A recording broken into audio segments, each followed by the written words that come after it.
Well, welcome back, everybody, to yet another member spotlight. Joining me today is Stefan van Ryswyk. He's actually not in the same, let's say, city as I am. He's actually in Queensland, specifically Gold Coast, isn't it, Stefan? Oh yeah, it's nice. You got a beautiful background there, and if we just show people around again, like where you live, it's a beautiful place you got there. Yeah, it's a pretty good office. Yeah, yeah. There's worse places to be. It's very tropical, very sunny, and ready to dive Yeah. in the water just to cool down. Yeah, and it stopped raining just for this meeting. Oh, perfect. Yeah, it's great. First of all, for joining in here today. You got an interesting story that I feel that a lot of people could benefit from. And so, just to really get us up to speed pretty quickly, you obviously served in Iraq as a soldier. Mhm. You're not doing that sort of work anymore, which we're going to touch on later. But I'd like to start off there because there's a lot of things you've been exposed to, experiences Mm. you've had. And particularly, I'd like you to, first of all, briefly share with you what you've done and also share how that basically impacted you on as a human being. Yeah, so to condense a very long journey down into, I guess, the key wave tops, 12-year military career, first forward as reserves, but then went full time around 2014. So this was around about the time ISIS was really starting to go big, and they were looking like they were almost going to take over Iraq, and Australia hadn't yet deployed in. And just before I went full time, so I'd had actually a divorce I was going through at pretty much the same time as leaving. And it was my first kind of real, what I call the whisper of the brick in the train, where I'd been ignoring my intuition for a while, but I got a big brick with that divorce. And that was quite a wake up call about my own mental health and vulnerability. So I joined the army, didn't have the support networks around. And then shortly after that, I was off to Iraq for the first time on this advanced deployment for just a training mission. So it wasn't as intense as the second one. We didn't know what it was going to be though. We didn't know if it was going to be intense. That experience served like a really good comparison or a baseline for basically going into a really stressful environment with a lot of uncertainty and not having daily practices and internal work as a foundation and seeing how that affected me. That was about a 9 months deployment and came out of that, okay, but I really didn't manage myself very well. And I was still in that phase of from the divorce, a bit of a victim mindset. Came out of the deployment, I didn't really think too much of my, the level of stress I was under, and just kept clicking on and clicking on, and didn't really take any notice of that. Then went to into intelligence. So that was an infantry role deployment where I was a crew commander of a team of armored vehicles attached to the New Zealanders, and we were just training the Iraqi army to be able to defeat ISIS. And even though nothing really happened medically on that trip, still had a lot of psychological discharges from it, and it was a good, interesting insight into the level of resilience people, have as they rock up to an environment with that. Despite getting all the education, all the psychological training around how to be resilient in things, but it's all sitting at the theoretical realm, which at that time I thought was sufficient. And then, yeah, we moved in. I've always been fascinated with people, the mind, and Yeah. human performance. So I went from the infantry world into intelligence, and in that world, really got to open up a lot of doors to me and a lot of really interesting insights. Um, and yeah, basically, I wasn't aware though while going through that period that the train was coming. So I was in another relationship about 28, 19, went through a really big breakup, and that was actually far, far more traumatic for me than the deployment or the divorce, because of the Well, depth of my attachment in that relationship as well. And I had basically had that breakup, and then I was off to Iraq again, but in an intelligence role this time. So very, very incomparable experience. Even the state of the country at the time was completely different. It was like an entirely new experience, obviously. can we just pause it So there for a moment and just go circle in a little bit on that traumatic experience in the relationship? Because yes, there was the divorce, then there was the deployment, then there was a new relationship that was very traumatic for you. Tell us a little bit more about that. yeah, there was basically a lot of the way I look at it now with my hindsight is that basically it was a trauma bond. Where I'd gone into that relationship seeking um, to find happiness outside myself, and so had she to a degree. And so we a lot of those relationships around, we had a really deep intention, really, really big highs and really big lows. One of those really fiery relationships, and it was really, really deep. And trust was broken during that relationship a number of times, and at that time, I didn't have the wisdom or the self-awareness to know how to go through the forgiving process and how to learn to trust again and trust myself again. And yeah, basically, I was able to just keep suppressing the real issues there until they got to breaking point, and it ended in a really, really painful way for me, and for her as well. And basically, just put me on rock bottom as far as my mental health was concerned. That was my biggest attachment in life was that relationship. I had a really big identity pillar around being her partner and being the best partner I could be. And so when that all fell away, just like the last time, I'd kind of lost my identity in myself. Who am I without this? And I felt incredibly lost. Got quite bad mental illness around the time. Got to a point of being really like rock bottom, low. And so I knew going into, because I only had about, I think it was about 2 months from that breakup to going overseas, that I knew if I didn't manage my mental health very proactively, I could find myself in trouble, like I'd seen so many other people, where they just don't deal with it until they absolutely have to. So I hear the story that you, at that point in time, you realized that you had to do something different. So tell us what that looked like. My first real experiences of going a little bit deeper with self-awareness from a Vipassana meditation course I did I was about a bit under a year before that deployment and that breakup. So that's a 10-day silent meditation retreat where there's no talking, no eye contact, and Vipassana kind of Buddhist style of meditation. Then I'd done almost no meditation before I did that course either. As I do, I threw myself in the deep end with that. And there's a really objective scientific look at ourselves on that course of being in silence with yourself with no stimulation whatsoever, with a lot of uncomfortable stuff can come up, a lot of blissful stuff, but also a lot of really uncomfortable stuff. So that was where I started to realize my own capacity to be the cause of my suffering, that all the problems I experience or the ways that I actually torture myself, and it's not the world, it's my relationship with all the problems I'm having that actually causes, my suffering. And starting to realize that was really, really powerful. And the power of equanimity, this radical acceptance, to really be able to accept and not resist the things that are out of my control, and to, just let go of that control mechanism that I was finding would come through, because I found it's just a protection mechanism that, humans generally have. And that was which, by the way, in the army probably would be really like even amplified, so to speak. Oh, absolutely. And yeah, I mean, it's what I consider like the full yang. I'll explain it a bit later. The kind of very much the control side of the spectrum is the military. It's extremely, and it has to be. It's a system based on that. So there's a lot out of my control in daily life in the military. And that helped me realize that actually a lot more than I thought is actually out of my control. So going into that environment with that understanding from an experiential place was so powerful. And it started to also make me see my past experience that it was still me. I was starting to take accountability for the first time. So I was really lucky in going through that relationship, realizing as well when it broke up, I was starting to realize, okay, there's a pattern here, eerily similar pattern. And things are repeating. So why is that? Why am I attracting these situations? I wasn't victim blaming or anything, but why am I still attracting these situations and tolerating these kinds of situations? And what was going on there? So I started to realize it was just going to be important to focus on myself for quite some time.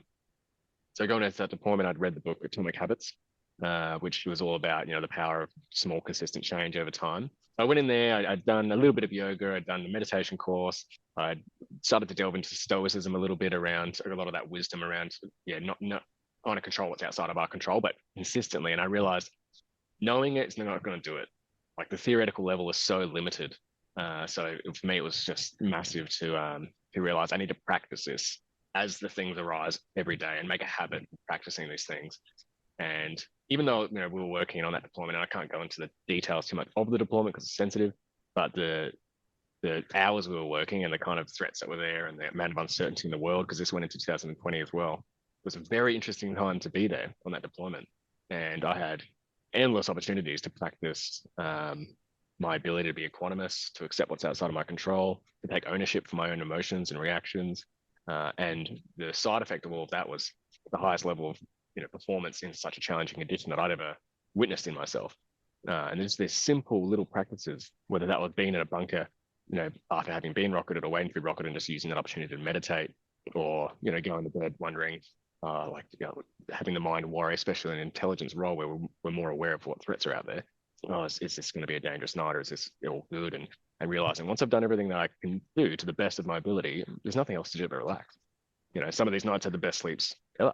But people that weren't able to, and I had this experience as well at times, people that couldn't manage their mental Mm. health in these kinds of ways, there's a snowball effect. They lose a little bit of sleep, they have a little bit less agency of their attention the next day, a little bit more sleep. So you have a bit more of a grip the next day. And there was this snowball effect that I was witnessing in colleagues and also in my own comparison to my previous experience in Iraq. That's really interesting what you said there, Stefan. And I'd like to actually ask you, like, from what you've seen with all your peers back in the military, you obviously were on a different trajectory. You were very mindful of, that it's that you're accountable. You're either resilient or not. It's your mindset. You can take responsibility or blame and whatever, be a victim. How do you feel that your peers were dealing with all that sort of stuff and being constantly under threat and know that, yes, the alarm could off in the middle of the night when rockets drop and whatever? Yeah, it was a massive spectrum.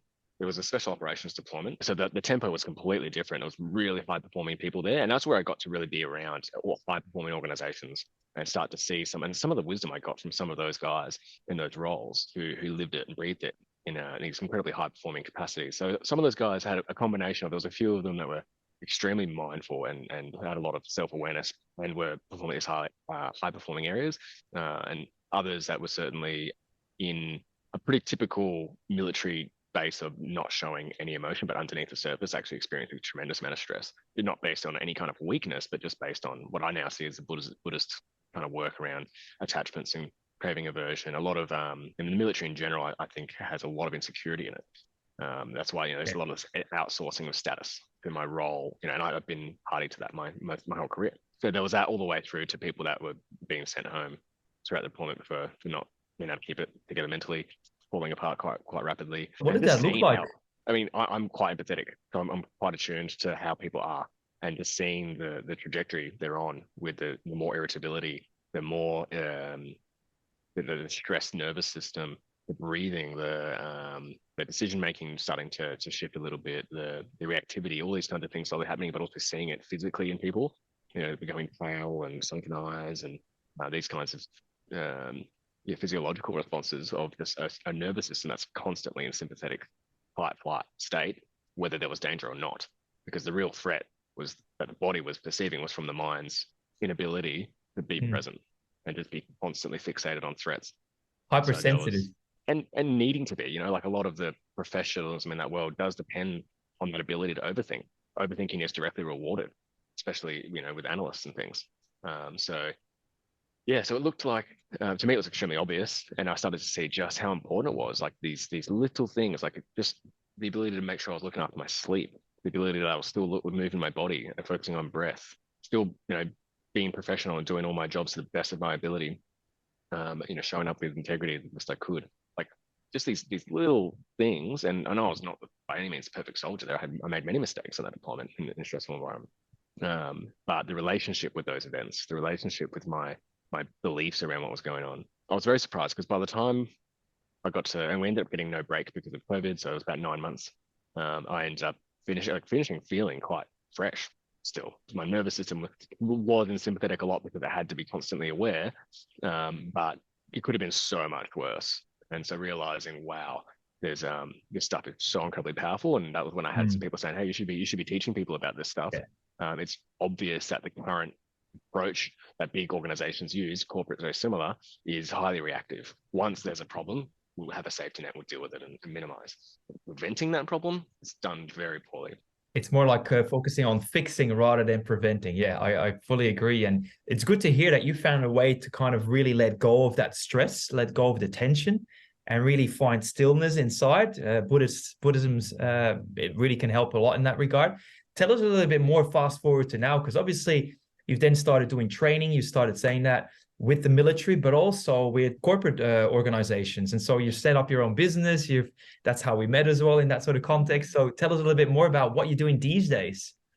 Yeah, so I that experience kind of led me into realizing how important that's the habitual ability to do the basics really well in life is actually the foundation of performance. And so I started to work at the end of that career into human performance optimization. So I was helped bring yoga into the army, helped bring meditation in, got to work in the mindset space, but again, trying to bring it out of the theoretical realm as much as I could and more into the experiential realm.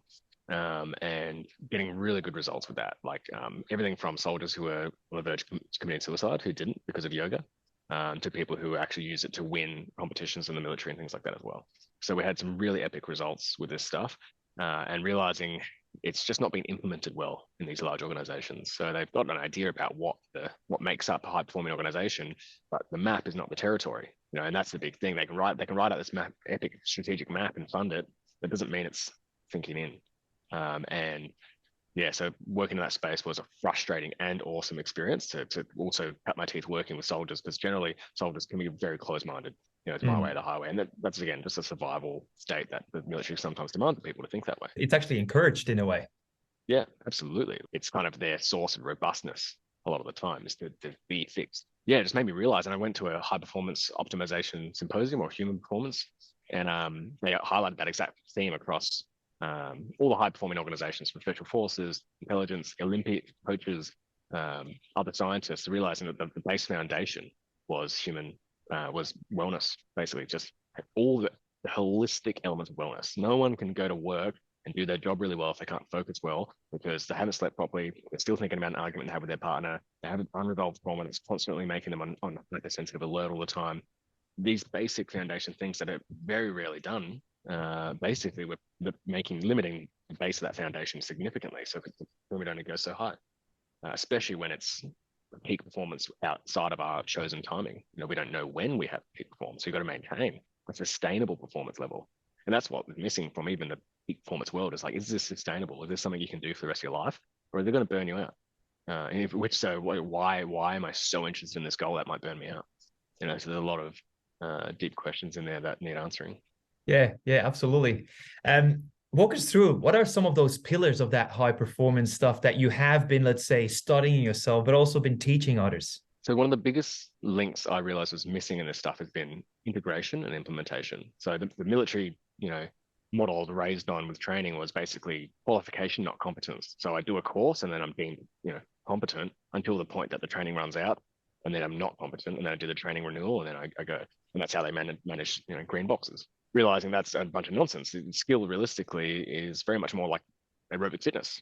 I have it until I stop doing it, and then I lose it until I can't do it again. And this is the nature of most of our systems. They're a continuous grind, or ideally an enjoyable sailing trip is the way I like to describe it. But realizing that integration, if people don't know why they behave the way they behave, it's very difficult for them to get to change how they behave. So I have a great illustration I use. It shows like branches. I think we use it in Fiji. Branches showing, all the life paths you could have had up to this point, and it's just one of them highlighted until the present moment, because that's the path we took for whatever reason. And then all the potential ones in the future, branching off. Maybe I become a meth addict. Maybe I become a highly successful, CEO or something. They're all possibilities if I really want to dive into it. But I have less of these options available if I don't know why I ended up here. And so that's where looking to the past and fixating on it isn't helpful, but learning from it is. If I look at, what is my conditioning? Why did I choose the partners I was attracted to? Like this basic self-awareness to know, I am actually not as aware as I thought I was about myself. This is the Shoshin beginner's mind piece. Therefore, how do I make changes in the future? Like what are programs? How have I programmed or been programmed? Have I programmed myself or been programmed by society and military and my childhood and all these things? And then people understand why they do, like they have a bit more about how the mind works and behavior works, then they're much more enabled to be like, all right, we're going to start working on what I call either hardware or software. Hardware is like the external world changes. So the way I talk about it is that we impact our external world, but our external world also impacts us. So external world, like work environment, colleagues. Work environment, it's the tangible, measurable, observable things that are usually just a part of the furniture.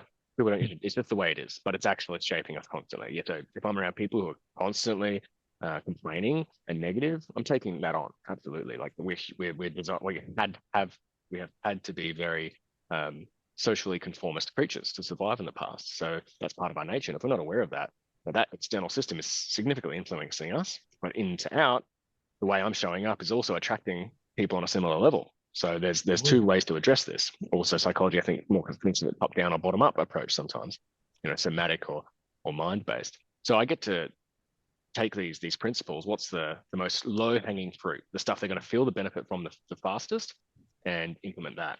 And the biggest one I found to start off with this year has been around posture, because if people can understand posture, then they start to understand balance. They also start to understand how life molds our being, our embodiment. And everyone sits up straight when we say it. It's great. Yes, And so automatically I did it. yeah, it's just like posture. It's just boom, it's an awareness. And what I love about it is it's this principle of, okay, I've got agonists pulling my muscles in. Why are they so short? Why are they so tight? Why is my head down? I always hold my phone like this with my mouth open. I have my screen low. I sit here all day. I don't ever actively open my chest. What are the effects of that? My breathing is disrupted.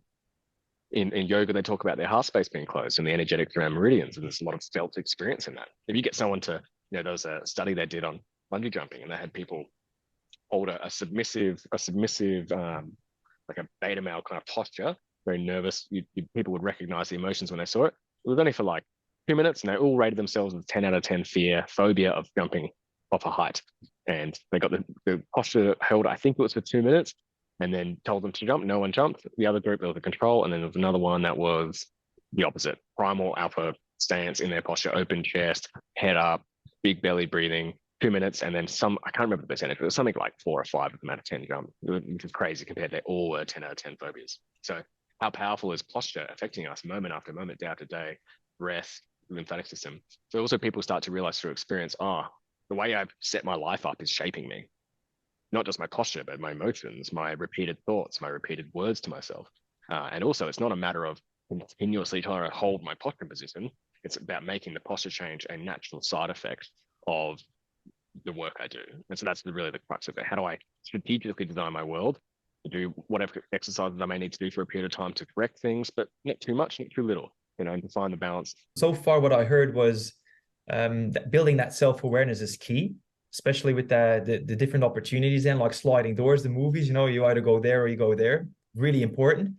I heard you say a lot about the yoga stuff. Posture is now introduced as well. What other things have you been, let's say, focusing on and working with people? Then the next steps is basically the inner world awareness. So how do I start to change my self-talk? What are my values, and what are the values under that? If I think I value, say, nature, my behavior shows that I actually don't, or my attention, what I'm drawn to, shows I don't. Unconsciously, I have very different values, and the shadow values or the unaware values, which aren't necessarily bad, they're just not known, are actually driving my behavior. So getting really deep on that work, so people start to realize, like, who am I? Who am I really right now? With no shame, full acceptance of myself. And then from there gone. In an external world, how is my social circles accepting me, affecting me? How is my intake, my consumption of food, music, conversations, news, all these things? They seem small, but their whole life will be different. What is the impact of owning a TV compared to not owning a TV? Incomparable lives, completely incomparable. I saw a ad about this the other day. A Lamborghini quoted as saying that they don't put their ads on TV because their target market isn't sitting around watching TV. Yeah. People that are really living life before generally either have a good relationship with it or they just don't have one. And that's too confronting for a lot of people. So true. I think it was Jim Rohn who said that it's not the amount of money you spend on the TV, it's the amount of money that the TV costs you by watching it. Yeah, that is important. Being the product. Yeah, big time. So inner world stuff, and then we just chip away. So from there, it's looking at just one dimension of wellness at a time. So it might be around sleep, for example, getting to work on that. And again, through an internal and an external approach. So how do I shape my environment to have better sleep, which some simple changes can make profound impact with that. My housemate trains doctors and athletes, high-level millionaire athletes in America on a lot of this stuff, just with sunlight, just with changing the relationship with sunlight and sleep and proximity to technology and things. It's remarkable stuff. And I've noticed I practice this stuff. Everything I do, I practice and I do it through experience. And then I know, okay, this is the challenges that come up trying to change it. This is my addiction to convenience that'll come up. And I've been on the journey, so I know what people are going through myself because I've been there myself. Yeah, and you're also tracking things like through things like an Aura ring or a Whoop band, and that sort of stuff, right? Aura ring, yeah. Because I like to go a bit extra, and so I really like to fine tune, my sleep and be the best I can be every single day, and accepting that there's highs and lows. So yeah, so chipping away at all the different dimensions of wellness, and most recently really started to go a lot more into flow state as well throughout the process. So bringing in a lot of the Taoism, yin yang relationship work, which is very poorly understood in Western society, same as Zen. And bringing a lot of these practice into Westerners is so powerful because it's actually so unique that people talk about presence, they talk about mindfulness. But I realized my last course I ran, I didn't say the word presence once. I just gave them experiences that were actually present. Experience Right. after experience, creating containers where they could actually experience a bit of creativity, a bit of expression, allowing to create a new relationship with the discomfort that arises. But just experiential work. Yeah, excellent, excellent. Look, I'm mindful this is obviously a really big topic, and you can really dive into Yeah. it. And then there's of course the Yeah, breath you work. got to. What's next for you? Because obviously you've been on a trajectory yourself. You started your business, Shoshinri. You mentioned the name, but what is that? Where is that taking you these days? Yeah, so I was dominantly in the corporate space this year, in the first year of setting up the business. That's been a really great learning experience. And at the moment, I'm keeping a finger on the pulse of that world, and I'll still be doing some work in it. Predominantly, I'm working more in B2C space at the moment. I wanted to start experimenting with new ways of running training and aligning a little bit more with the stuff that really lights me up. So that's Which been is what? around basically around Shoshin, so Yep. beginner's mind, with unbelievably life-changing, accelerated learning, like whether that was fire spinning and how quickly I've learned to get to a performer level, or guitar, teaching myself guitar in 6 months so I can play and sing my favorite songs with no musical background. And if people can learn the Shoshin principle and they can arm themselves with this ability to rapidly grow, it's amazing, and self-awareness. So Shoshin, and it's doing it myself, being a beginner, coming up with a new way of running training that could fail and could be shit and people hate, and just doing it and getting reps and fail forward fast. So a lot of this kind of practice of actually being a beginner with them, a big one around vibrancy as well. So this last half of this year, I've really realized that the health and wellness space is quite muddied. If people haven't noticed, yeah, it's quite muddied indeed. And so even the word health, for example, just doesn't really bring much awareness to true vitality. People think of health, they think of hospitals, doctors, So true. pharmacies, Sickness. problems, right? Yeah. Yeah. Yeah. So what's the energetic or emotional connection that they're putting into their nervous system? How's the body responding to that? And the whole system itself is really addressed around trying to band-aid fix symptoms, which has a great place, and I'm glad it's there. But however, I've realized the approach I want to take towards it is much more about vibrancy, about actually sustaining higher and higher baselines of how we are. And by the baseline being measured, how am I with no dependencies? If I stop vaping, caffeine, drinking, drugs, maybe toxic relating with sex, oof, like what's my baseline? And for most people, it drops so much that they can't tolerate that and they need another high. And this is where I see society's basically shaped itself to be able to keep people up extrinsically. And Addiction. Yeah. Addiction of yeah, some kind. Yeah. yeah, it's so prolific. And I teach people at work and they never can look at an advert the same again, Yeah. and realizing, okay, how do I slowly and sustainably, do the healing work necessary to help with the addictions too, because that's really important. How do I slowly change those little changes so my baseline vibrancy comes up and up and up, and I get to experience increasingly more peaceful, joyful, high, more energetic, more focused and creative states. And then the flow state as well. That's the foundation to really be able to sustain flow state. Okay. Teach As people. you said, the flow state, I got to ask you this question because obviously we got to spend 4 days together, amazing days actually, in Fiji, along with a group of other people. Been introducing us to some of the work you do, notably with the fire spinning and the likes. Walk us through a little bit like how people can use fire spinning as a way to practice these very principles that you're talking about. So the way I look at skill is that basically at its core, it's all the same. So whether someone is passionate about singing or they're passionate about poetry, there's basically this creative will or this expressive will that comes out, and then there's the end effector on how they do it. It might be an instrument, it might be business, it might be coding on computers. Flow state can basically be found in any situation. I have just found that fire spinning is one of the best ways to induce it and teach it, because generally most people have never done it. Most people have a story that they can't do it, shouldn't do it, it's too weird, I'm not coordinated. It brings up stuff like straight away. And I've done it that many times now. I'm seeing the same kinds of programs people have about their stories and why they can't. And so that alone is a massive breakthrough opportunity for people to start to realize actually you can, and here's the evidence. And then people doing stuff they're surprised by, like with fire, and because a big aspect of flow state is the balance between ability and challenge, or challenge and ability. Yep. And if I have too much challenge and low ability, I'll go into a fight flight state. I'm overwhelmed, whatever it is. If I have high level of ability and low challenge, I'm bored. Yep. So anywhere in there's always different states. In the flow channel, is that ability to immediately play with difficulty, focus, attention, and then bring that challenge up. You add fire to the mix, straight away people have, there's no time to be thinking about the taxes or the argument they had with their family member yesterday and they're having an argument in their head. No, they've got to be present or they get burnt.